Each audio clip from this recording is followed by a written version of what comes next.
ವೀಕ್ಷಕರಿಗೆ ನಮಸ್ಕಾರ. ಇದು ಪಂಪ ಕವಿಯ ವಿಕ್ರಮಾರ್ಜುನ ವಿಜಯಂ ಕಾವ್ಯದ ಚತುರ್ಥಾಶ್ವಾಸದ 32ನೆಯ ಪದ್ಯದ ಬಳಿಕದ ವಚನ. ಅದು ಹೀಗಿದೆ: ಅನ್ನೆಗಂ ತನ್ನ ಮೈದುನಪ್ಪ ಅಮೋಘಾಸ್ತ್ರ ಧನಂಜಯನ ಪರವಿನ ಸಂತಸದೊಸಗೆ ಬಳೆ ಮಾತಂ ಮುಂದುವರಿದರಿಪುವಂತೆ. ಇದನ್ನು ಬಿಡಿಸಿ ಹೀಗೆ ಹೇಳಬಹುದು: ಅನ್ನೆಗಂ ತನ್ನ ಮೈದುನನ ಅಪ್ಪ ಅಮೋಘಾಸ್ತ್ರ ಧನಂಜಯನ ಬರವಿನ ಸಂತಸದ ಹೊಸಗೆ ಪಳೆಮಾತಂ ಮುಂದುವರಿದು ಅರಿಪುವಂತೆ. ಹಾಗೆ ಅನ್ನೆಗಂ ಆ ಸಂದರ್ಭದಲ್ಲಿ ತನ್ನ ಮೈದುನನ್ ಅಪ್ಪ ಅಮೋಘಾಸ್ತ್ರ ಧನಂಜಯನ, ತನ್ನ ಮೈದುನನು ಮತ್ತು ಅಮೋಘಾಸ್ತ್ರ ಉಳ್ಳಂತಹ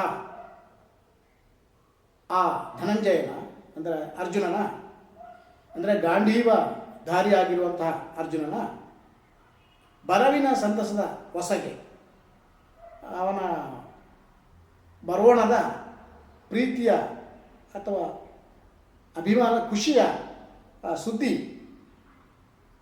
ಮುಂದುವರಿದು ಅರಿಪುವಂತೆ, ಆ ಸುದ್ದಿಯನ್ನು ಮೊದಲೇ ತಿಳಿಸುವ ಹಾಗೆ ಕೆಲವು ಶುಭ ಸೂಚನೆಗಳು ಕೃಷ್ಣನಿಗೆ ಆದವಂತೆ.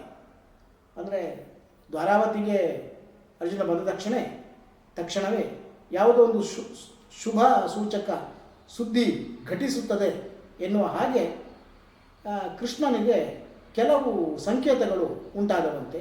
ಅದು ಏನು ಎನ್ನುವುದು ಮುಂದೆ 23ನೇ ಪದ್ಯದಲ್ಲಿ ಪಂಪ ವರ್ಣಿಸ್ತಾನೆ.